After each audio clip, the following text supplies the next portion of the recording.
ఈ మన పంజాబ్ సెంటర్లో మేడల పైన ఉన్న ఆడపడుచులు, పెద్దలు, దారి పొడవుతా ముస్లిం సోదరులు, ముస్లిం సోదరీమణులు ఆ మధ్యల నుంచి మేడల నుంచి ఒక్కొక్కరు చెయ్యూపుతా ఉన్నారు. నాకు అందరూ కనిపిస్తూ ఉన్నారు. మీ ఒక్కొక్కరికి, ప్రతి ఒక్కరికి వెంకటదుర్గ భవానీ టెక్స్టైల్స్ మీకు, ఆ పైనున్న బోర్డు పైన మీకు వెంకటేశ్వర స్వామి పటం, ఆ పక్కన దేవుడి పటంతో నా ఫోటో, ఆయన ఆశీస్సులు ఇస్తున్నట్టుగా ఉన్న మీకు,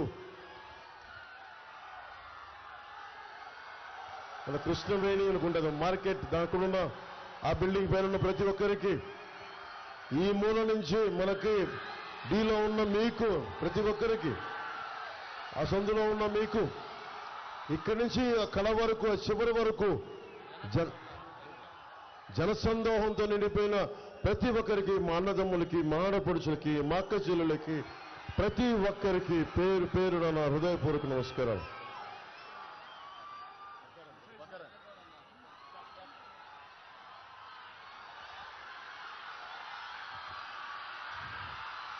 వెనక ఉండిపోయి నేను కనిపించట్లేదు, పెద్ద మనసుతో మీరు నన్ను క్షమించాలి. మీకు నా హృదయపూర్వక నమస్కారం. టార్చ్ లైట్లు పట్టుకుని మీకు, సెల్ టార్చ్లు పట్టుకున్న మీకు,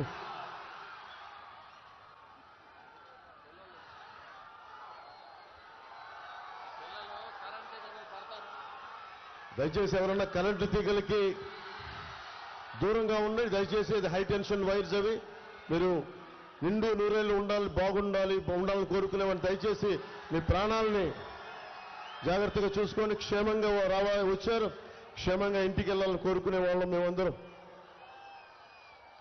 విజయవాడ అనగానే చాలాసార్లు చెప్పాను, వంగవీటి రంగా గారి ఆయన పేరు ప్రస్తావించకుండా అన్ని సామాజిక వర్గాల అభిమాన నాయకులు, వారి అబ్బాయి, నా సోదరుడు వంగవీటి రాధా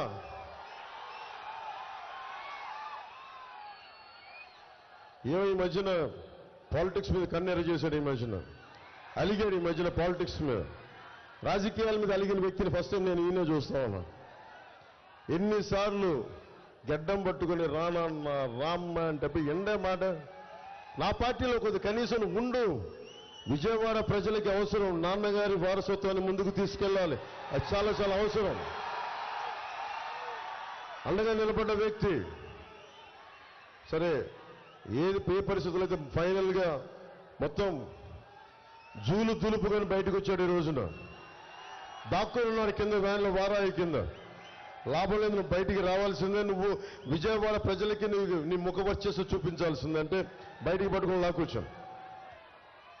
వారికి, సోదరుడు వంగవీటి రాధా గారికి నా హృదయపూర్వక నమస్కారాలు. వ్యక్తులు చాలా అవసరం మనకి, బలమైన నాయకుల సమూహం అవసరం. విజయవాడ వెస్ట్కి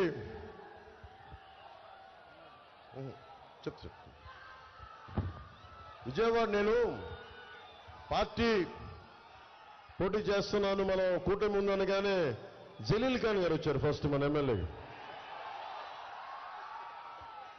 అంటే జలీల్ ఖాన్ గారికి నేను తెలియకపోవచ్చు, కానీ చిన్నప్పుడు నాకు జలీల్ ఖాన్ గారు తెలుసు చిన్నప్పటి నుంచి. ఇక్కడ మాచవరంలో మా పెద్దమ్మలు ఉండేవాళ్ళు, మరి ఇప్పుడు దర్శకుడిగా ఉన్నాడు మెహర్ రమేష్.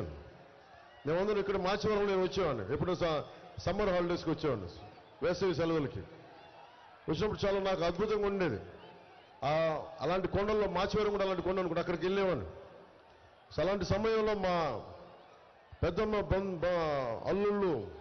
అల్లుడు ముఖ్యంగా మాకు జలీల్ ఖాన్ గారి దగ్గర పనిచేసేవారు. ఆయనకి వ్యాపారంలో కొంత భాగస్వామ్యం పనిచేసేవారు ఆయనతోటి. అలా నాకు జలీల్ ఖాన్ గురించి ఎప్పుడు వినేవాడిని. అలాంటి జలీల్ ఖాన్ గారు వచ్చి, మీరు అవకాశం ఇస్తే నేను వెస్ట్ నుంచి పోటీ చేస్తానంటే నాకు నిజంగా తెలియదు. కూటమి అన్ని కూర్చొని, పెద్దలందరూ కూర్చొని మాట్లాడాలి. అలాంటిది జలీల్ ఖాన్ గారికి మనసు ఇప్పి నేను జనసేనలోకి వస్తానంటే మనస్ఫూర్తిగా రోజున ఒకటే చెప్పాను, జనసేనగా మీరు టీడీపీలో ఉన్న, జనసేనలో ఉన్న మనందరం అన్ని పార్టీల ఐక్యతతో పనిచేస్తున్నాం. నిజంగా మీ భవిష్యత్తుని మేము అండగా చూసుకుంటాం, మీకు అండగా ఉంటామని ఆ రోజు మనసిప్పి ఈరోజు మద్దతు తెలుపుతున్నందుకు ముఖ్యంగా మొట్టమొదటిగా జలీల్ ఖాన్ గారికి నా హృదయపూర్వక నమస్కారాలు, హృదయపూర్వక ధన్యవాదాలు. అలాగే జిల్లా రాష్ట్ర ఆర్గనైజింగ్ కార్యదర్శి ఎంఎస్ బైక్ గారికి నా హృదయపూర్వక నమస్కారాలు.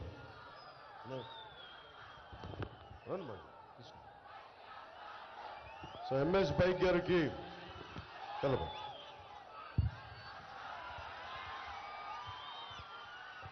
నా హృదయపూర్వక నమస్కారం.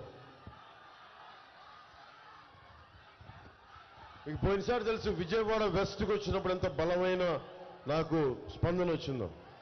ఈసారి కూటమి తీసుకున్నప్పుడు ఇది జనసేన స్థానం అని మనం కన్ఫర్మ్ అయ్యి మనకి గాజు గ్లాస్ గుర్తు జనసేనకి మన నియోజకవర్గం అయినప్పటికీ మన పోటీ మనకి పొత్తులో మనకి రావాల్సిన నియోజకవర్గం అయినప్పటికీ నన్ను భారతీయ జనతా అధినాయకత్వం ఒకటి అడిగింది. నేను ఎందుకు ఈ సీటు కూడా త్యాగం చేయాల్సి వచ్చింది, జన సైనికులకి, వీర మహిళలకి, జనసేన మద్దతుదారులకి నేను వివరణ ఇవ్వాలి. నన్ను అధినాయకత్వం ఒకటి అడిగాను ఇన్ని సంవత్సరాల నుంచి. 2014లో ఆ రోజున జనసేన, టీడీపీ, జనసేన, భారతీయ జనతా పార్టీ ఎలా కలిసి వెళ్ళినాయో అరాచక పాలన అయిపోయింది. అమ్మవారి ఉత్సవ విగ్రహాలను తీసుకెళ్లే రథాలు వెండి సింహాలు పోతే కాల్మనీలో కూర్చొని అరెస్ట్ అయిన వ్యక్తుల్ని దుర్గాదేవి గుడికి చైర్మన్ గా పెట్టారు. ఏదైనా మాట్లాడితే బెదిరిస్తారు, ఉన్న ఎమ్మెల్యే బెదిరిస్తాడు. ఈ కంటికి దెబ్బ తగిలితే ఈ కంటికి ప్లాస్టర్ వేసుకునే వ్యక్తులు మనకి వాళ్ళ నాటకాలకి ఒకటో రెండో, వాళ్ళ నాయకుడికి దెబ్బ తగిలితే ఆ రాయి అంటే విచిత్రంగా ఇటు పడితే ఈయనకెళ్ళి అది ఇటు తిరిగి అటు తిరిగి 360 డిగ్రీ తిరిగి ఇటు తగిలిందంట. దానికి పాపం చాలా బాధపడుతున్నారు. ఇలా కన్ను కొడితే ఇలా చాలా పెడితే నేను సినిమాలో కూడా అంత నటన నా వల్ల కాదు, నేను అంత పెర్ఫార్మెన్స్ నేను చేయలేదు. కానీ ఆస్కర్ లెవెల్ పెర్ఫార్మెన్స్ మీరు నిజంగా అభివృద్ధి చేసి ఇందాక మనం కూర్చోబెట్టి మనం రోడ్ షో చేస్తూ ఉంటే ఒకటే అనిపించింది, ఎంత దుర్గంధం ఉంది మన డ్రైనేజ్ వ్యవస్థలో, అంత దుర్గంధం ఉంది. రోజు నేను ఒక్కసారి రావడానికి అంత దుర్గంధాన్ని అనుభవిస్తూ ఉంటే రోడ్డు సైడ్ షాపులుండి, తినుబండారాల కేంద్రాలుండి ఎలా దుర్గంధంలో మన విజయవాడ ముఖ్యంగా మనకి నియోజకవర్గాలు ఇబ్బందిగా ఉంటాయని నాకు బాధిస్తుంది. నేను మీకు మాటిస్తున్నాను, కూటమి ప్రభుత్వం రాగానే మన డ్రైనేజ్ ఫెసిలిటీని అన్నిటినీ బాగు చేసే బాధ్యత మన కూటమి ప్రభుత్వం తీసుకుంటుంది. చూడటానికి అల్లంత దూరాన మనకి కొండల మీద ఉన్నాయి, చూడటానికి చాలా అద్భుతంగా ఉంది చూడటానికి నైట్ టైం. కానీ లోపలికి వెళ్తే ఎంత బాధ ఉంటుందో, రోడ్లు ఉండవు, వ్యవస్థలు సరిగ్గా ఉండవు. అలాంటిది ప్రత్యేకించి కొండల మీద ఉన్న వాళ్ళందరికీ ఒక ప్రత్యేకమైన సమస్య ఉంది, ఆరోగ్య సమస్య. చాలా మందికి పక్షవాతం వస్తూ ఉంది.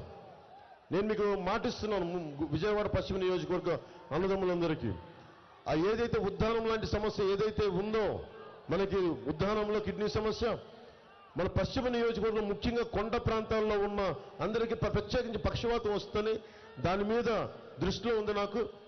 దాని మీద నేను సరైన ఆరోగ్యకరమైన దాన్ని రీసెర్చ్ చేయాలి. దాన్ని ఎందుకు ప్రత్యేకంగా వస్తున్నాయి దాని మీద గుర్తించి పరిష్కార మార్గాన్ని కనుక్కొని మీరు ఆరోగ్యంగా ఉండేలాగా మేమందరం కృషి చేస్తాం. మీకు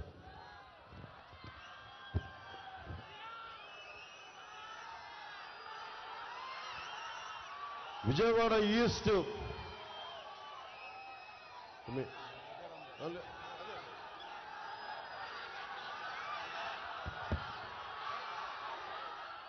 విజయవాడ ఈస్ట్ మన అమ్మిశెట్టి వాసు ఉన్నారు. అతను ఎలాంటి పుట్టినరోజు జరుపుకుంటే మొత్తం విజయవాడ అంతా కదిలి వచ్చేస్తుంది. నా ముందు చాలా మర్యాదగా ఉంటాడు, దూరంగా తిరుగుతుంటాడు. కానీ లోపల ఒక టన్ను శక్తి ఉన్నవాడు, టన్నుల శక్తి, అగ్నిగోళం పెరుగుతూ ఉంటుంది. అమ్మిశెట్టి వాసుకి నిలబడే నాయకుడు. భవిష్యత్తులో విజయవాడకి బలంగా ఉండే జనసేన నాయకుల్లో బలమైన వ్యక్తి. ఈస్ట్లో బాధ్యతలు అప్పగిస్తే గద్దె రామ్మోహన్ రావు గారు సిట్టింగ్ ఎమ్మెల్యే, వారి కోసం వాసు మనం ఆయనకి ఇవ్వాలి అంటే ఒక్క మాట మాట్లాడలా. అన్నా నువ్వు చెప్పన్నా నీ మాట నేను వింటాను అంతే చెప్పి మనస్ఫూర్తిగా ఈ రోజున కూటమికి గద్దె రామ్మోహన్ రావు గారి కోసం విజయవాడ తూర్పు నియోజకవర్గం నుంచి గద్దె రామ్మోహన్ రావు గారు సిట్టింగ్ ఎమ్మెల్యే పోటీ చేసిన ఆయనకి అండగా నిలబడ్డాడు. అమ్మిశెట్టి వాసుకి మన విజయవాడ ప్రజలందరి తరపున, జనసేన పార్టీ తరపున నువ్వు ఇంత అండగా కూటమికి నిలబడినందుకు మనస్ఫూర్తిగా నా హృదయపూర్వక కృతజ్ఞతలు వాసు నీకు.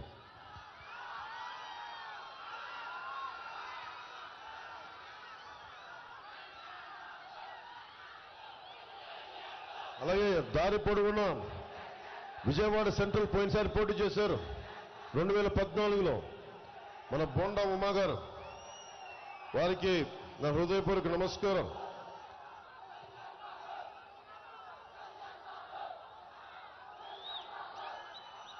అలాగే ఆడూరి శ్రీరామ్ గారికి, ఎన్టీఆర్ జిల్లా బీజేపీ అధ్యక్షులు, వారికి నా హృదయపూర్వక నమస్కారం. Nagul Meera TDP ex police housing chairman గారికి, బుడ్డా వెంకన్న గారికి, వారందరికీ నా హృదయపూర్వక నమస్కారం. ప్రత్యేకించి ఇందాక నేను చెప్పిన ఇది విజయవాడ పశ్చిమ నియోజకవర్గం. జనసేన ఇచ్చేసిన తర్వాత నన్ను ఒకటి రిక్వెస్ట్ చేశారు. నేను ఒకటే అడిగాను, ఆంధ్రప్రదేశ్ని అరాచక పాలన నుంచి బయటపడేయండి, గుండాల పాలన నుంచి బయటపడేయండి, ఈ కంటికి దెబ్బ తగిలితే ఈ కంటికి నటించే వాళ్ళ నుంచి పాలన నుంచి బయటపడేయండి, మాట్లాడితే బూతులు తిట్టే వాళ్ళ నుంచి ఈ రాష్ట్రాన్ని పరిరక్షించండి, మాట్లాడితే 30,000 మనకి ఆడబిడ్డలు మాయమైపోతే 30,000 మంది వారి గురించి మాట్లాడని ఈ ప్రజాప్రతినిధుల నుంచి కాపాడండి ఆంధ్ర రాష్ట్రాన్ని. 3 సంవత్సరాలు నిరంతరంగా ఆంధ్రప్రదేశ్ కష్టాలని చెప్తే కేంద్ర నాయకత్వం అందరూ కూర్చొని, పెద్దలందరూ కూర్చొని, నువ్వు చెప్పింది సబబు, మేము కూటమిలోకి వస్తున్నాం, జనసేనకి తెలుగుదేశం పార్టీకి మేము అండగా ఉంటాం, తద్వారా మేము 5 కోట్ల మంది ప్రజలకి మేము అండగా ఉంటామని నాకు పెద్దలందరూ చెప్తే, ఈరోజు నేను మీకు ముందు చెప్పినప్పుడు ఎవరు నమ్మలా. నరేంద్ర మోదీ గారు నిన్న పీలీలో చెప్పారు, అరాచక పాలని కూర్చోబెట్టి నేలకి తీసుకొస్తాం, వాళ్ళని ఆకాశంలో ఎగురుతున్నారు, వాళ్ళందరినీ నేలకు తీసుకొస్తాం చాలా బలంగా చెప్పారు. సో నరేంద్ర మోదీ గారు వీళ్ళంత పెద్దలు, వారందరూ కూడా విజయవాడ ఈయనకి బలంగా నిలబడ్డ వ్యక్తి. సుజనా చౌదరి గారు, ఈయనకి రాష్ట్ర విభజన జరిగినప్పటి నుంచి ఆయన రాష్ట్ర హితం కోసం పాటుపడతా ఉన్నారు.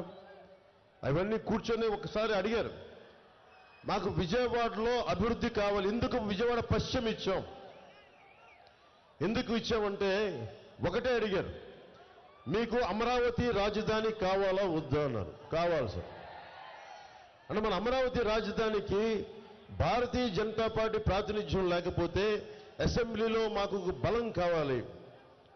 ఆల్రెడీ ఒకవైపు గద్దె రామ్మోహన్ రావు గారు ఉన్నారు, ఇలా అందరూ నియోజకవర్గాలు ఉండిపోయినాయి. నేను ఒక్కనే ఏం చేశాను, బైబిల్ సూక్తి ఉంటుంది, ఎదిగే కొద్దీ ఒదిగి ఉండాలని, అంటే నిన్ను తగ్గించుకుంటే హెచ్చింపబడినని. అని నేను సైజుగా తగ్గించుకున్నాను, కానీ పార్టీ పరంగా మీ అందరి గుండెల్లో ఎన్ని టన్నులు ఎంత పెరిగానో నాకు తెలుసు. అది బైబిల్ సూక్తి ఒకటి చిన్నప్పుడు మా టీచర్ చెప్పేది, మా సౌరీస్ టీచర్, తగ్గించుకునేవాడు హెచ్చింపబడిన బైబిల్ సూక్తి నాకు చాలా బలంగా ఉండిపోయింది. అలాగే మన సోదరుడు రాధా చెప్తున్నాడు, తమ్ముడు రాధా, ఎక్కడ తగ్గించారు అంటా ఉన్నారు. గుండెల్లో మొత్తం 175 నియోజకవర్గాల్లో మీరు బలంగా మన జన సైనికులు, వీర మహిళలు, జనసేన మద్దతుదారులు అండగా నిలబడ్డారని. నిజంగా పెరిగాం. రేపు పొద్దున ఒక్కరా ఇద్దరా 10 మంది అని కాదు, ఒక అణువుకి మనం విచ్ఛేదం చేస్తే అణు విస్ఫోటనమే వస్తాయి. అంటే మనం 10 మందా 25 మందా 21 మంది అని కాదు, ఒక్కళ్ళున్నా 21 మంది ఉన్నా ఎంత సాధించగలం, ఎంత పోరాడగలం అని మన అలాంటి మాట్లాడి గొంతు పోయింది.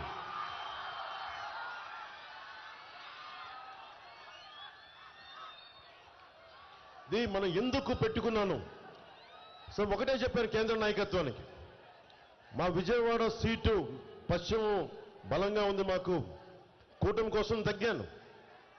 మళ్ళీ ఇంకొక మారు నాకు ఒకటే కోరుకున్నా, 5 కోట్ల మంది ప్రజల్ని పరిరక్షించండి, అమరావతిని రాజధాని చేయండి, నేను తగ్గుతానని. అమ్మిశెట్టి వాసుకు చెప్తే అమ్మిశెట్టి వాసు వెంటనే వెనక్కి వెళ్ళాడు. స్థానిక ఉండే జనసేన నాయకులకి నా పేరు ఉటంకించడం ఇష్టం లేదు. నేను పెంచిన వ్యక్తి అతను ఎవరికీ తెలియదు. విజయవాడలో నేను పెంచిన వ్యక్తి, అండగా నిలబడ్డ వ్యక్తి, లాస్ట్ టైం కూటమి అప్పుడు నిలబడ్డ వ్యక్తి, ఈరోజు కూర్చొని నేను పెంచిన వ్యక్తి వైసీపీ మాయలో పడి నన్ను తిడతా ఉంటే నాకు ఒకటే అనిపించింది. నేను అలాంటి భయాలు నాకు లేవు. ఇందాక టీవీ ఇంటర్వ్యూలో కూడా చెప్పా, జనసేనకి ఒక్కటే, జనసేన నాయకులు ఎవరైనా సరే బలం జనసేన నాయకులకి, జన సైనికులు, వీర మహిళలు. క్యాడర్ బేస్డ్ పార్టీ, సిద్ధాంతం బేస్డ్ పార్టీ ఇది. నాయకులు జనం నాయకులకు బలం అవుతారు, కానీ నాయకులు కూడా అర్థం చేసుకోవాలి. నేను పోయినసారి ఇదే పశ్చిమం కోసం సిపిఐ వాళ్ళతోటి అడ్డంగా నిలబడి సీట్ని మనం తీసుకొచ్చాను నేను. అలాంటిది నన్ను కూర్చొని తిడతా ఉంటే నాకు ఒకటే అనిపించింది. నాకు చెప్పారు వాళ్ళు తిడుతున్నారంటే నాకు ఒకటే అనిపించింది, ఇవన్నీ భరించకపోతే నేను నాయకుడిని ఎందుకు అవుతాను? అంత భయపడిపోతావా? అరే ఏదైనా సరే వ్యక్తిగత కారణాలు ఏదైనా కావచ్చు. మనస్ఫూర్తిగా చెప్తాను కదా, నా మీద విమర్శలు చేసి పశ్చిమ నియోజకవర్గ మాజీ జనసేన నాయకుడు నేను క్షమిస్తున్నాను ఈరోజు.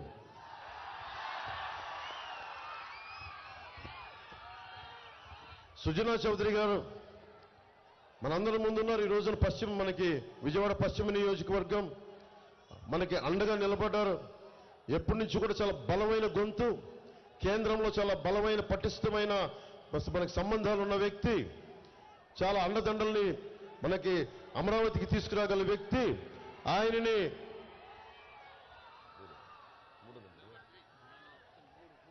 త్రిమూర్తుల్లాగా 3వ నెంబర్ మీద ఉన్నాడు.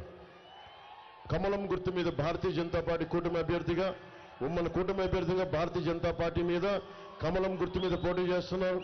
వారికి బలమైన మెజారిటీతో మీరు గెలిపించండి. నేను అడగట్లేదు, పశ్చిమ నియోజకవర్గం ప్రజలందరినీ, మన ఉమ్మడి కృష్ణా జిల్లా ప్రజలందరినీ నేను అభ్యర్థిస్తున్నాను కూటమిని గెలిపించమని ఆర్థిస్తున్నాను. కేసినేని చిన్ని గారు, పాలిటిక్స్ ఎలా ఉంటాయంటే సొంత రక్తంతో కూడా విభేదాలు పెట్టుకోవాల్సి వస్తుంది. ఇప్పుడు చూడండి, మనం పెంచి పోషించిన నాయకుడు ఎలాగ మనం తిట్టేసి వెళ్ళిపోయాడో, ఒక రాష్ట్ర నిర్మాణం కోసం బలంగా కుటుంబం అన్నను కాదని చెప్పి కూటమి ఎందుకు నిలబడింది, ఏ పరిస్థితులు నిలబడింది అని చెప్పి కేసినేని చిన్ని గారు కుటుంబ విభేదాలని దాటి మరిచి 5 కోట్ల మంది ప్రజలకి, తెలుగుదేశం పార్టీకి, కూటమి భాగస్వాములైన జనసేన, భారతీయ జనతా పార్టీకి అండగా ఆయన పార్లమెంట్ అభ్యర్థిగా సైకిల్ గుర్తు మీద పోటీ చేస్తా ఉన్నాం. దమ్మున్న వ్యక్తి ఒకటే చెప్పారు, నేను మీకు అండగా నిలబడతాను, పార్టీలకు అండగా నిలబడతాను, అన్నిటికీ మించి రాష్ట్ర క్షేమం కోసం మన ఎన్టీఆర్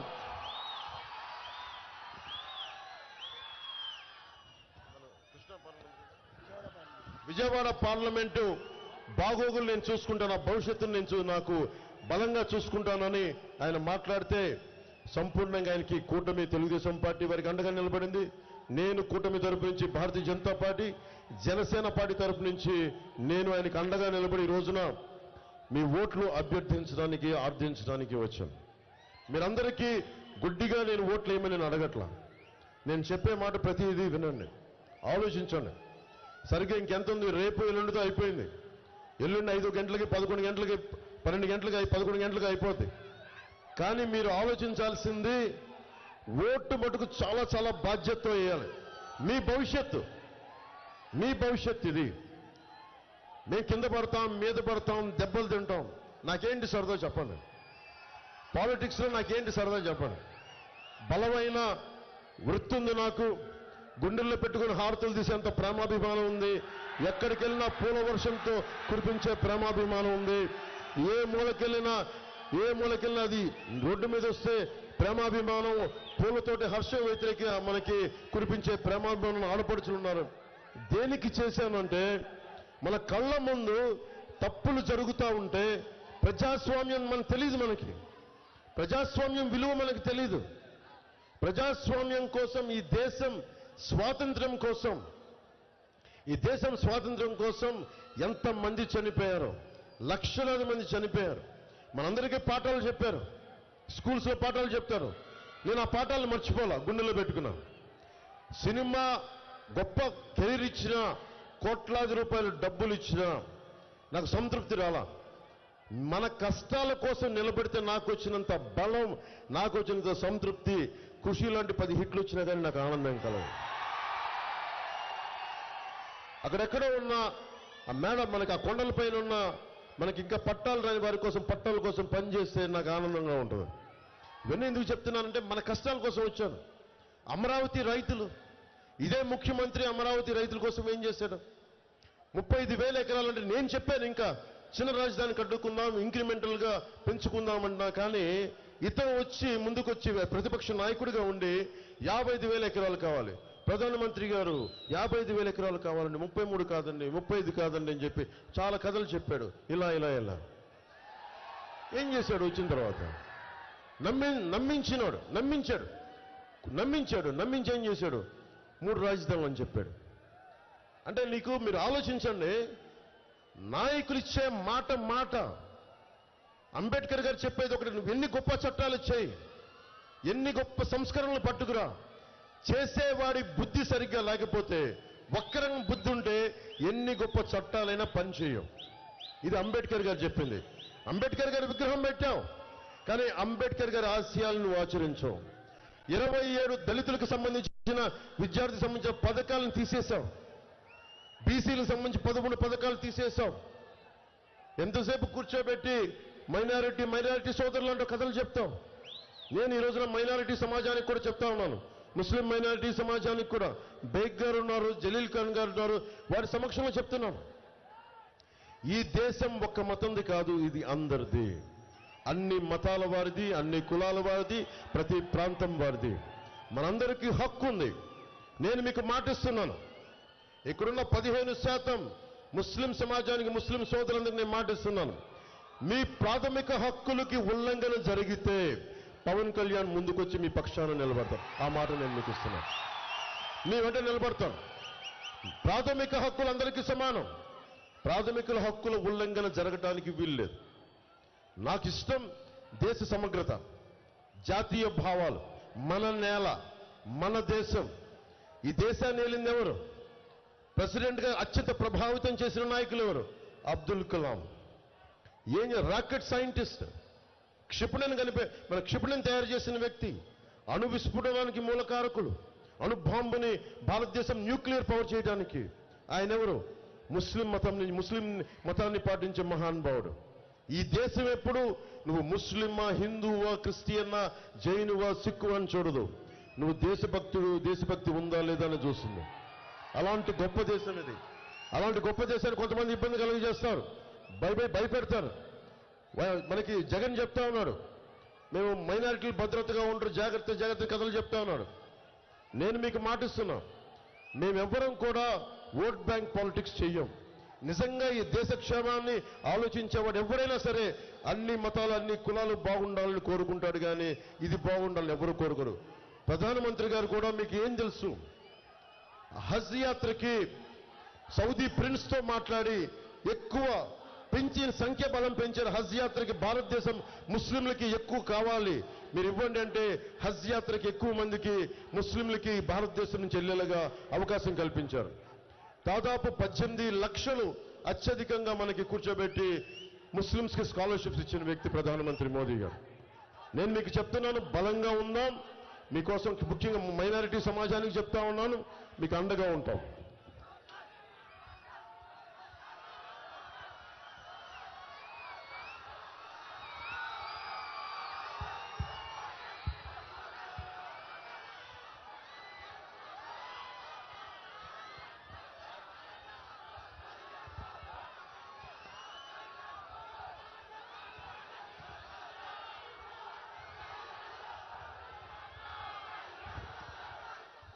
మనం ముస్లిం సమాజానికి, ముస్లిం సోదరులకి, ముస్లిం సోదరీమణులకి కూటమి మేనిఫెస్టో చాలా బలంగా చేసింది.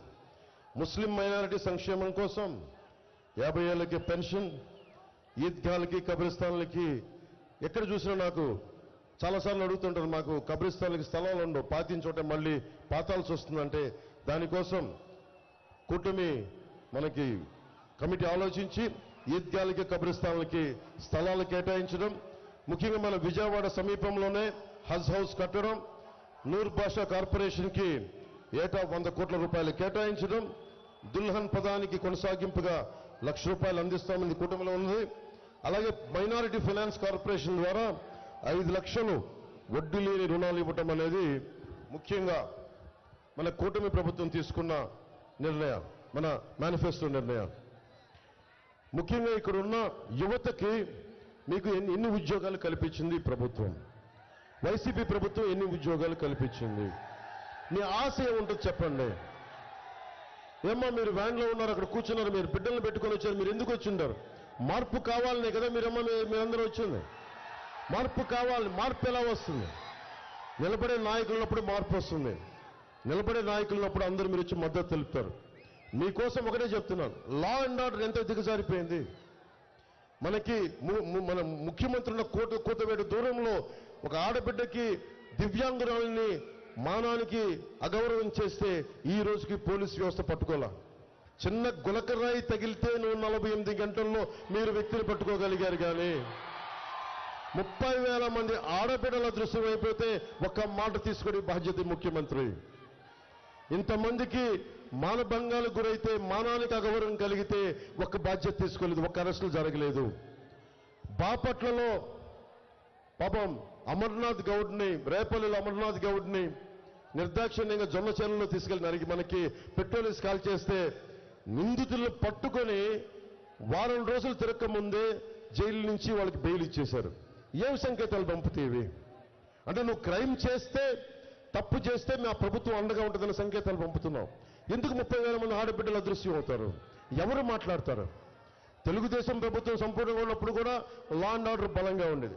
నేను కోరుకునేది విజయవాడలో గొడవలు జరగకుండా ఉండాలి అంటే లా అండ్ ఆర్డర్ చాలా చాలా చాలా బలంగా ఉండాలి. అందరూ క్షేమంగా ఉండాలంటే లా అండ్ ఆర్డర్ చాలా బలంగా ఉండాలి. ఆ బాధ్యత ప్రత్యేకించి నేను దాని మీద ప్రత్యేక దృష్టి పెడతాను. అలాగే మీకు ఉపాధి అవకాశాలు మీరందరూ ఏమడుగుతారు? ఇందాక అడిగారు, ఒక ప్రెస్ మీట్లో చెప్పారు, జగన్ ఏం మాట్లాడుతున్నాడు? ముస్లింస్కి 4% రిజర్వేషన్ కల్పించాలి, మేము దానికి కట్టుబడి ఉన్నాం అంటారు. కేంద్రం ఏం మాట్లాడుద్ది? కోర్టు పరిధి ఏం చెప్తుంది? రిజర్వేషన్ ఇంక్లూడింగ్ కాపులు కూడా రిజర్వేషన్ కావాలని కోరుతా ఉన్నారు. 1950లో ఉంది కాపులకు రిజర్వేషన్, తర్వాత ఇవ్వలేదు. కానీ రిజర్వేషన్లు ఇవ్వకపోతే భవిష్యత్ ఆగిపోవాలా? ఈ రోజున జగన్ మాట్లాడుతున్నాడు ముస్లింకి 4% కట్టుబడి ఉన్నానని. నువ్వు ఇచ్చిన సిపిఎస్గా నువ్వు కట్టుబడి ఉండలా, ముస్లిం రిజర్వేషన్ మీద కట్టుబడి ఉండవు. నువ్వు మద్యపానాన్ని నిషేధిస్తావని చెప్పి అధికారంలోకి వచ్చినవాడు, దానికే నువ్వు కట్టుబడలా. ఇసుక దోపిడీని అడ్డుకుంటానని చెప్పి నువ్వు కూర్చొని నువ్వు ఇసుకని సెంట్రలైజ్ చేసావు, ఒక్క కంపెనీకి ఇచ్చేసుకుని నీ కంపెనీలకి. ఇన్ని రకాలుగా మాటలు తప్పిన వ్యక్తి ముస్లిం సమాజానికి కూడా ఈరోజు ఏం చెప్తున్నాను? రిజర్వేషన్ ఇస్తాం, 4% మేము కట్టుబడి ఉన్నాం. దయచేసి ఆ మాట ఎవరు నమ్మొద్దు. ఎందుకంటే ఇవన్నీ వెళ్తే కాపు రిజర్వేషన్, అందరూ అన్ని కులాలు రిజర్వేషన్లు కోరుకుంటున్నాయి, ఏదో కొద్ది కులాలు తప్ప. మళ్ళీ అది ఫైనల్గా కోర్టులో తేలుద్ది. నా కోరిక ఏంటి, నా ఉద్దేశం ఏంటంటే కోర్టులకి తేల్చే లోపు సంవత్సరాలు పట్టొచ్చు, దశాబ్దం పట్టొచ్చు, 5 సంవత్సరాలు పట్టొచ్చు. ఈలో పరిస్థితి ఏంటి? ఉపాధి అవకాశాలు ఎట్లా చేయాలి, ఉపాధి ఎలా కల్పించాలి, దీని మీద ఆలోచించారా? దీని మీద ప్రభుత్వాలు ఆలోచించాలి కదా, దీని మీద జగన్ ఆలోచించాడా? 5,000 రూపాయలు ఇచ్చి నేను 1,00,000 మందికి నేను మనకు కూర్చోబెట్టి ఉద్యోగాలు ఇచ్చానంటాడు. 5,5 లక్షల మందికి నువ్వు ఎక్కడ ఇచ్చావు? నువ్వు ఉద్యోగాలు 2.5 లక్షలు ఇచ్చానంటావు, 5,000 రూపాయలు ఇచ్చానంటావు. వాలంటీర్ జాబ్ ఏంటిది? అది పర్మనెంట్ జాబా? మీకు 5,000 రూపాయలు జీవితకాలం సరిపోద్దా? ఒకే సంవత్సరానికి సరదాగా ఒక కూర్చొని 2 సంవత్సరాలు 3 సంవత్సరాలు 5 జీవితకాలం మీకు 5,000 రూపాయలు సరిపోద్దా? మీ కుటుంబాలను పోషించగల 5,000 రూపాయలకి మరి ఏం చేయాలి? నేను ప్రతి చోట ఎందుకు చెప్తాను, మనకి మేనిఫెస్టోలో ఎందుకు పెట్టాం? కుల గణాంకాలతో పాటు ఎంతమంది ముస్లింస్లో నేను ప్రతిభావంతులను చూశాను, ఎంతమంది ప్రతిభావంతులను చూశాను. వాళ్ళు వ్యాపారం పెట్టుకుంటే చాలా చిన్నపాటి ఊతం కావాలి ముస్లిం సమాజంలో కొంతమంది ప్రతిభావంతులకి. అన్ని కులాల్లో ప్రతిభావంతులు ఉన్నారు. పాడేరు అరకుకి వెళ్తే బలమైన ఎస్టీ మనకి సామాజిక వర్గంలో బలమైన మనకి పరిజ్ఞానం, విషయ పరిజ్ఞానం, తెలివితేటలు ఉన్న వాళ్ళు ఉన్నారు. వాళ్ళకి ఏం కావాలి? వాళ్ళకి ఊతం ఇవ్వాలి. మార్షల్ ఆర్ట్స్ నేర్చుకున్నాడు కుర్రాడు, మలేషియాకి వెళ్ళాలన్నా గోల్డ్ మెడల్ కొట్టాలి అంటే అబ్బాయికి మనకి ట్రైబల్ డెవలప్మెంట్ అథారిటీ నుంచి మనకు ఊతం ఉండదు. ఎంతసేపు వ్యక్తుల్ని కుల గణాంకాలతో ఆపేస్తున్నాం. నేను కుల గణాంకాలకి కొనసాగింపుగా నేను కోరుకుంటుంది ప్రతిభా గణాంకాలు కావాలి. ఇక్కడున్న యువకుడున్నాడు, నీకేం కావాలి? నీకేం అవ్వాలనుంది? మనకు మర్చిపోయాం. నేనే 21 years వరకు, 22 ఏళ్ల వరకు నాకే తెలియదు ఏమవ్వాలో నాకే తెలీదు. చిరంజీవి గారు లాంటి ఒక అన్నయ్య ఉన్నాడు, ఆయన అడిగాడు కనీసం ఏదైనా ప్రయత్నం చేయాలి. నా అవసరం మేరకు ప్రయత్నం చేశాను, కుదిరింది. కానీ అడిగేవాడు ఎవడు? నేర్పించేవాళ్ళు ఎవరు? నేను కోరుకుంటుంది కూటమి ప్రభుత్వం మీకు పెద్దన్న పాత్ర వహించాలి. చిరంజీవి గారు నాకు ఎలా పెద్దన్న పాత్ర వహించారో కూటమి ప్రభుత్వం, కూటమి నాయకులందరూ మన యువతకి పెద్దన్న పాత్ర వహించాలి. మీరు ముస్లిమా, హిందువా, క్రిస్టియనా, నువ్వు అణగారిన కులమా, లేదా ఎస్సీయా, ఎస్టీయా, నాకు తెలియదు. అన్ని కులాలలో ఉండే యువతకి, అన్ని మతాల్లో ఉండే యువతకి ప్రతిభని బయటకు తీయాలి, సమర్థతని బయటకు తీయాలి. మీలో ఒక అబ్దుల్ కలాం ఉన్నాడు, లేదంటే మీరు 10,000, 25,000 సంపాదించే ఇంకో 25,000 ఉపాధి కల్పించే సత్తా ఉందేమో ఎవరికి తెలుసు. ఈ రోజున భవిష్యత్తులో 2047 ఇండియా సూపర్ పవర్ కావాలి అంటే మన యువతకి ఒక స్కిల్ సెట్ సరిపోదు. మీరు ఒక స్కిల్ సెట్ సరిపోదు, ఒక నైపుణ్యం సరిపోదు, 4-5 నైపుణ్యాలు కావాలి, 4-5 స్కిల్ సెట్స్ కావాలి. ఎవడు నేర్పిస్తాడు అవన్నీ? ప్రభుత్వం బాధ్యత తీసుకోవాలి. ఆ బాధ్యత, అందుకే నేను మీకు మాటిస్తున్నాను యువతకి, మీకోసం దశాబ్దం అన్ని వదిలి పెంచిన నాయకులు బూతులు తిడుతుంటే నేను భరిస్తా ఉన్నాను. దేనికోసం భరిస్తాను? మీకోసం భరిస్తాను, మీ భవిష్యత్తు కోసం. నేను మీకు మాటిస్తున్నా, మీకోసం మాటిస్తున్నా. మీ భవిష్యత్తు కోసం అహిర్నిశలు ఒళ్ళుంచి నేను పనిచేస్తాను మీకోసం. మీ భవిష్యత్తు కోసం అసెంబ్లీలో మీ గళం వినిపిస్తాను. రోడ్డు మీద చిన్న చిత్తు పేపర్లో నలిగిపోయి పొట్లం విసిరేస్తే దాన్ని పట్టుకొని నేను మాట్లాడతాను. జనవాణి కార్యక్రమం ఎలా వచ్చింది? ముఖ్యమంత్రి రోడ్లు విస్తరణకి, ఇంటి విస్తరణకి రోడ్లు వెడల్పు చేస్తే ఉన్న ఇళ్ళు కూలగొడితే ఒక ఆడబిడ్డ వచ్చి, ఒక చెల్లి వచ్చి, అన్న నాకు ఇల్లు కొట్టి వాలంటీర్ని అన్నా, నేను వాలంటీర్ని,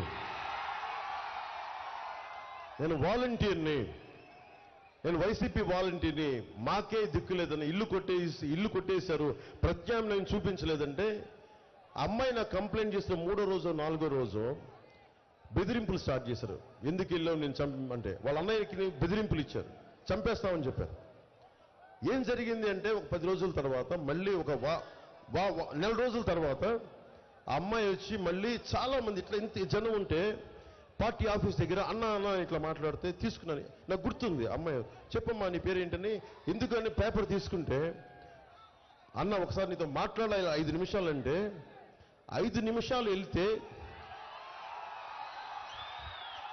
దీనివల్ల నీకేం ఆనందం వస్తాయి? దీనివల్ల అంటే నా కోరిక ఏంటంటే, నా విన్నపం ఇది ప్రధానమంత్రి గారి మీద విసిరేశారు. ఉత్సాహం ఉండాలి కానీ ఇబ్బంది పెట్టేలా ఉండకూడదు. నా రిక్వెస్ట్ ప్లీజ్. నా భయం వేసింది. నేను ప్రధానమంత్రి గారి మీద అందరూ ఎర్ర తువ్వాళ్ళు చదువుకునే ఉత్సాహం విసిరేస్తుంటే, అరే ప్రపంచంలో అత్యంత పవర్ఫుల్ నాయకుడు, మనం తక్కువ చేయకుండా మనం ఆయన్ని గౌరవించాలి. మనం జెండాలు పట్టుకొని, నేను విషయాన్ని అర్థం చేసుకున్నా, నాకు తెలుసు సలసలసల కాగే రక్తం ఏం చేస్తా, అన్న ఇటు చూడని చెప్పడం. మీరేం చేయాలి? తువ్వాళ్ళు ఇలా ఊపండి, ఆనందం ఇసరటం వల్ల అది మన సంస్కారంగా, అది మటుకు దయచేసి నా రిక్వెస్ట్. మీ ఉత్సాహం కాదన్న. మళ్ళీ విషయానికి వద్దాం. ఆ బిడ్డ నా దగ్గరికి వచ్చి మాట్లాడాలి, చెప్పమ్మా ఏమైంది అంటే, వచ్చి నా దగ్గరికి ఏం చెప్పింది, అన్న ఆ రోజు నీ దగ్గరికి వచ్చి చెప్పాను కదన్నా, చెప్తే మా అన్న కనిపించట్లేదన్నా, మొన్న వారం రోజుల క్రితం మా అన్నని శవమై తిరిగి వచ్చారన్నా, ఒక ట్రైలర్ ఆటోలో పట్టుకొచ్చారన్నా మా అన్నని. ఏం జరిగిందమ్మా అన్న ఆ రోజు నీకు వచ్చి కంప్లైంట్ చేయగానే చాలా బెదిరింపు కాల్స్ వచ్చినాయి అన్న, మా అన్నని బెదిరించారన్న. సాయంత్రం సండేకి వెళ్ళి ఆదివారం అన్న రోజున ఆదివారం ఇంటికి వెళ్ళి చేపలు కొనుక్కొస్తానని మార్కెట్కి వెళ్ళాడన్నా, ఇంటికి రాలేదన్న. మధ్యాహ్నం రాలేదన్నా, సాయంత్రం రాలేదు. నెక్స్ట్ డే 24 గంటల తర్వాత నేను ఒంగోలుకి వెళ్ళిపోయానని ఫోన్ చేశాడంట. ఎందుకు వెళ్ళిపోయావు అన్నయ్య వాళ్ళ అన్నయ్యని అమ్మాయి అడిగితే నేను చెప్తానులే అంటాడు. 72 గంటల తర్వాత అబ్బాయి శవమై ట్రైలర్లో పట్టుకొచ్చి వదిలేసి వెళ్ళిపోయారు. అమ్మాయి భయపడిపోయింది, తల్లి ఆ బిడ్డ వాళ్ళ అన్నయ్య. అన్నను చంపేశారు. పోలీసులు దాని మీద రెస్పాన్స్ ఇవ్వలేదు. నేను మాట్లాడితేనేమో తెలుసు కదా ప్రభుత్వం ఎలా ఉంటుందో, దాని మీద ఖాతరు చేయలేదు. నేను చెప్తున్నాను మీకు, ఆ కేసు తిరిగి రీఓపెన్ చేయిస్తాను. ఆ బిడ్డ ఏడుపు నేను మర్చిపోలేను, ఆ చెల్లెలు ఏడుపు నేను మర్చిపోలేను. రీఓపెన్ చేయిస్తాను ఆ కేసు. అలాగే ఎందుకు చెప్తున్నాను ఈ మాట అంటే, జనవాణి కార్యక్రమం అలా ప్రారంభమైంది. నేను వినటానికి రెడీగా ఉన్నాను. మన పశ్చిమ నియోజకవర్గం ఉంది, ఇక్కడ మనకి సమస్య ఉంది. మన నాయకుల్ని పంపిస్తాను, వెళ్ళిపోయిన నాయకులను వదిలేద్దాం, కొత్త నాయకులను తయారు చేస్తాం, మీలో నుంచి పుట్టిస్తాం నాయకుల్ని. మనం ఉన్న నాయకుల్ని ముందుకు పైకి తీసుకొస్తాం. మీ సమస్యకి ఆయన ఎమ్మెల్యేగా ప్రమాణ స్వీకారం చేయబోతారు కొద్ది రోజుల్లోనే, మనకి జూన్లో. నేను తీసుకెళ్తాను, ఆయన ఎలాగ చేస్తారు, ఆయనకి చెప్పక్కర్లా. కానీ ప్రత్యేకమైన అభ్యర్థులు ఏదైనా ఉంటే జనసేన దృష్టికి తీసుకురండి. మీరు హిందువుల, ముస్లింల, క్రిస్టియన్నా, ఏ కులం, బీసీ, ఎస్టీ, కాపు, మీరు ఏ కులమైనా కానివ్వండి, మీకు అన్యాయం జరిగింది, నాకు ఇది కావాలి, ఈ సమస్య ఉంది అని మా దృష్టికి తీసుకురండి. భారతీయ జనతా పార్టీ నాయకుల దృష్టికి తీసుకెళ్ళండి, తెలుగుదేశం నాయకుల దృష్టికి తీసుకెళ్ళండి. మేము వచ్చి మీకు నిర్విరామంగా, నిస్వార్థంగా పనిచేయడానికి సిద్ధపడి ఈ రోజున వారాహి మీద, మనకి వారాహి తల్లి ఆశీస్సులతో మీ ఎదుటిగా నిలబడి మేము మాట్లాడుతున్నాం, మీకు మాటిస్తున్నాం. అలాగే యువతకి ఫీజు రీయింబర్స్మెంట్ చేయాల 2,300 కోట్ల రూపాయలు. డబ్బు ఎలా వేస్ట్ అవుద్ది చెప్పండి, డబ్బు ఎలా వేస్ట్ అవుద్ది? 2,000 గొంతు పోతుంది, అరవకండి, గొంతు పోతుంది మీరు వచ్చి అరుగుతుంది. 2,300 కోట్ల రూపాయలు రంగులు వేసేందుకు 1,300 కోట్లు గవర్నమెంట్ భవనాలకి. మీరందరూ యువత కదా, మీరు ఆలోచించండి. ఎప్పుడన్నా కేంద్ర భవనాలకి పార్టీ మారినప్పుడల్లా కేంద్ర భవనాలకి దశాబ్దంగా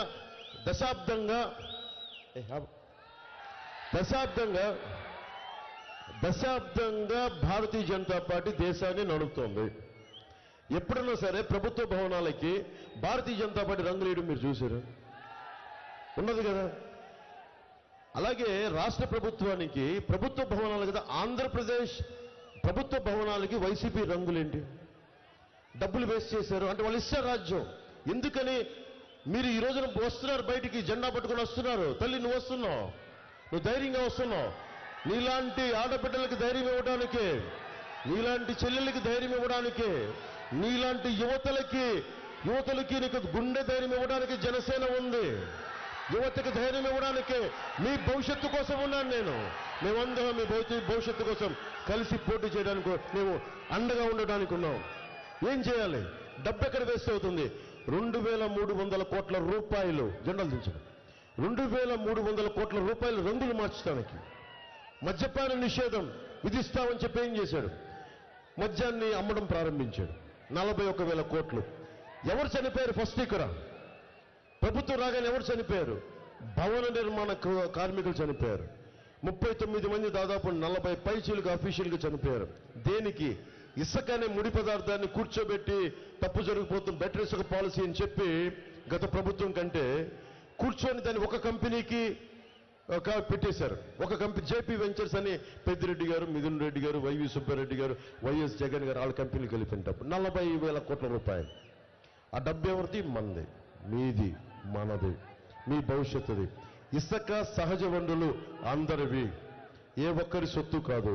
దాన్ని కొద్దిమంది డబ్బులు చేసుకోవడం కోసం అమ్మటానికి అడ్డగోలు అందరికీ అందుబాటులో ఉండాలి. అందుకని మనం ఉచిత ఇసుక పథకాన్ని ముందుకు తీసుకెళ్తున్నాం. మనకి అల్పాదాయ వర్గాలందరికీ ఉచిత ఇసుక పథకాన్ని తీసుకెళ్తున్నాం. ముఖ్యంగా యువతకి మీరు కనుక ప్రజాస్వామ్యాన్ని మీరందరూ మీరు కామర్స్ సివిక్స్ చదువుకొని ఉంటారు, హిస్టరీ చదువుకొని ఉంటారు. మీరందరూ బేసిక్ ఫండమెంటల్ రైట్స్ తెలుసు కదా, నీకు తెలుసమ్మా, నీకు ప్రాథమిక హక్కులు తెలుసు కదా, నీకు అవగాహన ఉంది కదా. ప్రాథమిక హక్కులు చదువుకుని 10th లోనూ ఇంటర్లో చదువుకుంటాం కదా. ప్రాథమిక హక్కులతో పాటు ప్రాథమిక బాధ్యతలు ఉంటాయి. ఇది నా హక్కు అని మాట్లాడతాం, ప్రాథమిక బాధ్యతలు కూడా ఉంటాయి. నేను ప్రాథమిక బాధ్యతలు నిర్వర్తిస్తూ ప్రాథమిక హక్కుల కోసం పోరాటం చేస్తున్నాను. మీకు అండగా నిలబడతాం. నేను కోరుకుంటున్న ఒక్కటే, 2047లో నీకెంత ఉంటాయేమో, ఒక 18 ఏళ్ళ 20 ఏళ్ళ 20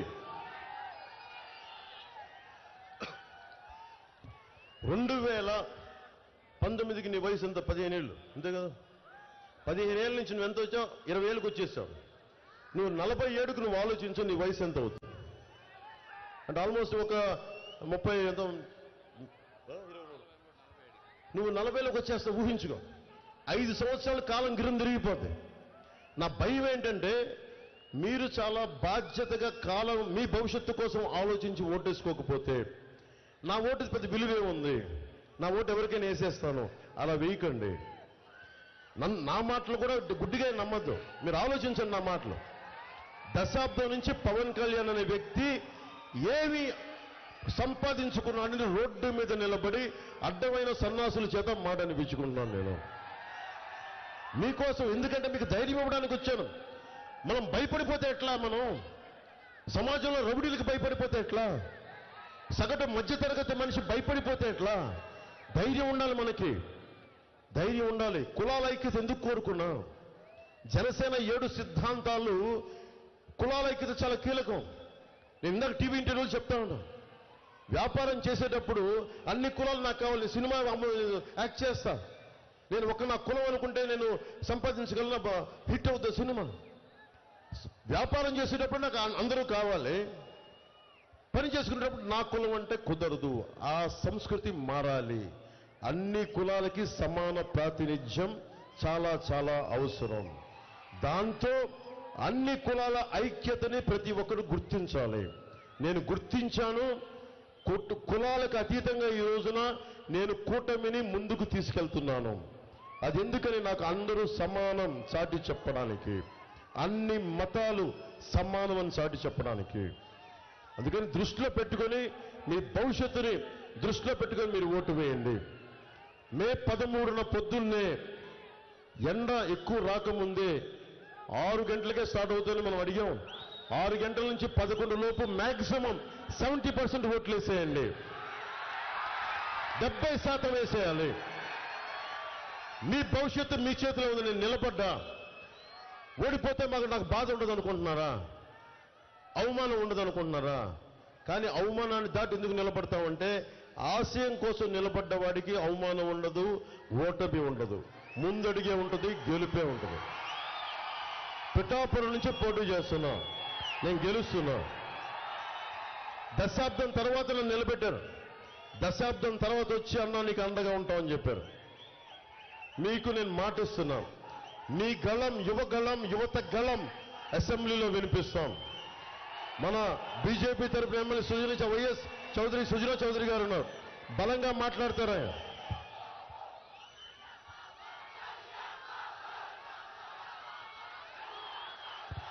మీకోసం నేను నిలబడి ఉన్నా, బలంగా ఉండండి. వైసీపీ ఈరోజు జగన్ బాధపడతా ఉన్నాడు. అందరూ కలిసి నేను గొంతు వణుకుతోంది జగన్కి. అందరూ కలిసి ప్రతిపక్షాలని కుట్రబడి నన్ను ఓడించాలని చూస్తున్నాయి. నువ్వేం చేసావమ్మా? కాదయ్యా, నాకు బేసిక్ మౌలికమైన ప్రశ్న జగన్ అడగాలనుకుంటా. ప్రతిపక్షాలు ఉంది నేను గెలిపించడానికి, నిన్ను ఓడించి విజయం సాధించడానికి ప్రతిపక్షాలు ఉన్నాయి. అధికారులని అన్యాయంగా అధికారులని ఇష్టానికి బదిలీ చేస్తారు. నువ్వు చేసే తప్పుడు పనులకు మరి అధికారులను బదిలీ చేయగా ఏం చేస్తారు? కూర్చోబెట్టి భుజాల మీద ఊరేగిస్తారా? మరి నువ్వేం చేశావు? స్థానిక పంచాయతీ ఎన్నికల్లో, స్థానిక సంస్థల ఎన్నికల్లో నువ్వేం చేశావు? ఎన్ని అరాచకాలు చేశావు నువ్వు? కొట్టావే, నామినేషన్ వేయడానికి ఒక్కరికి అవకాశం ఇవ్వలేదే, ఈరోజు కూర్చొని నువ్వు మాట్లాడతావా? నువ్వు నేర్పిన విద్య నీరజాక్ష అర్థం చేసుకో. నేను ఒకటే గుర్తుపెట్టుకోండి, నాకు వైఎస్ జగన్ శత్రువు కాదు. సగటు మనిషికి వైసీపీ, విజయవాడలో ఉండే వైసీపీ గుండాలకు కూడా చెప్తున్నాను, ఒక్కొక్క వైసీపీ గుండాకి చెప్తున్నాను, మీరు రెచ్చిపోయారు 5 సంవత్సరాలు. నోటికి తాళాలు లేవు మీకు. ముఖ్యమంత్రి సతీమణి లేదు, ఇంట్లో ఉన్న ఆడపడుచలు లేదు, రోడ్డు మీదకి వచ్చిన ఆడపడుచలు లేదు. మీ బూతులు, మీ ఆడబిడ్డల్ని మీరు వేధించిన విధానం, మీరు you have to pay price for it. మిమ్మల్ని స్ట్రీమ్ లైన్ చేస్తాం ఖచ్చితంగా. రాజకీయ నాయకుల మాటలకి అందరికీ కూడా నాతో సహా అందరూ చాలా బాధ్యతగా ఉంటాం, నేను బాధ్యతగా ఉంటాం. వైసీపీ నాయకులు పరిధి దాటి మాట్లాడారు, వాళ్ళకి పరిధి అంటే ఏంటో తెలియజేస్తాం. వైసీపీ విజయవాడలో ఉండే వైసీపీ గుండాలకి మీరు రోడ్ల మీదకొచ్చి మీరు భయపెడదాం అనుకుంటే గుర్తుపెట్టుకోండి, ఇక్కడ ఉన్నది పవన్ కళ్యాణ్, తాట తీసేస్తాడు, గుర్తుపెట్టుకోండి. నేను తెగించి వచ్చా, గుర్తుపెట్టుకోండి, రాజకీయాల్లోకి. నీలాగా అక్కడ గనుల్ని దోచేద్దాం, ఇసుక చేసుకుందాం, మద్యం అమ్మదం లేదు. మీరు అడ్డగోలుగా ఉంటే, గతంలో మీరు చాలా మంది నాయకులు వచ్చినారు ఇక్కడికి, వైసీపీ గుండాల మటుకు మీరు జాగ్రత్తగా ఒళ్ళు దగ్గర పెట్టుకుని బతకండి. మీరు ఓడిపోతున్నారు. ఓడిన తర్వాత నోళ్లు అవ్వాక్కులు చెవ్వాకులు పేర్లి అంటే మీ నోళ్లని ఎలా కట్టాలో నాకు బాగా తెలుసు, మా కూటమి నాయకులకి బాగా తెలుసు, నారా చంద్రబాబు నాయుడు గారికి బాగా తెలుసు. ఏమి మర్చిపోలా. మీ అందరికీ భవిష్యత్తులో బాగుంటుంది. మీరు చేసిన దానికి సరైన విధి విధానాలతో మీకు తెలియజేస్తాం. అలాగే ఇది ఆఖరి 2 రోజులు. మీ అందరూ మీరు ఒక్కళ్ళే ఓటు వేయడం కాదు, 10 మందిని తీసుకెళ్ళండి. ప్రతి అంశం మీద మాట్లాడండి, ప్రతి అంశం మీద అవగాహన తెలుసుకోండి. ఒకటే చెప్పి ముగిస్తాను. మీరు యువత, ఈ దేశపు కలల ఖనిజాలు మీరు యువత, ఈ దేశపు సంపద మీరు, ఈ దేశపు శక్తి మీరు, ఈ దేశపు ప్రవహించే కరెంటు యువతీ యువకులు. మీ భవిష్యత్తే. విద్య, వైద్యం, ఉపాధి, తాగునీరు, సాగునీరు, మౌలిక అవసరాలు, లా అండ్ ఆర్డర్, ఇవన్నిటిని మేము బలంగా తీసుకెళ్తాం, మీకు అండగా నిలబడతాం. ఒకటే ముగిస్తాం. రాహువు పట్టిన పట్టొక సెకండు అఖండమైన లోక బాంధవుడు అసలు లేకుండా పోతారా? మూర్ఖుడు గడియారంలో ముళ్ళు కదలేకుంటే ధరాగమనం అంతటితో తలకిందైపోతుందా? కుటిలాత్మల కూటమికి ఒక త్రుటికాలం జయమొస్తే విశ్వ సృష్టి పరిణామం విచ్ఛిన్నమవుతుందా? ధనుజు లోకమేకంగా దారికడ్డంగా నిల్చుంటే నరజాతి ప్రస్థానం పరిసమాప్తమవుతుందా? వైసీపీ గుండాలకి జగన్ ఇలాంటి మూర్ఖుల సమూహం, ధూర్తుల సమూహం కూర్చొని 5 కోట్ల మంది ఆంధ్రప్రదేశ్ ప్రజల్ని మేము ఆపుతామంటే రాహువులాగా మీరు ఎంతసేపు ఆపగలరు? 1 సెకండ్ లేట్ అవుద్దేమో. తిరిగి వెలుగు రావడం ఖాయం, అగ్నిలో మిమ్మల్ని దహించేయడం ఖాయం. యువతరానికి మిమ్మల్ని దహించి యువతరానికి బంగారు భవిష్యత్తు వేయడం ఖాయం అని తెలియజేసుకుంటూ, ఇక్కడికి వచ్చిన అన్నదమ్ములందరికీ, ప్రతి ఒక్కరికి, ఆడపడుచులకి, మేడలపైన, మిద్దెలపైన ఉన్న పెద్దలకి, అన్నదమ్ములకి, విజయవాడలో నగరంలో ఉన్న పెద్దలందరికీ పేరు పేరున అందరికీ హృదయపూర్వక ధన్యవాదాలు తెలియజేసుకుంటూ, సోదరుడు, తమ్ముడు, అన్న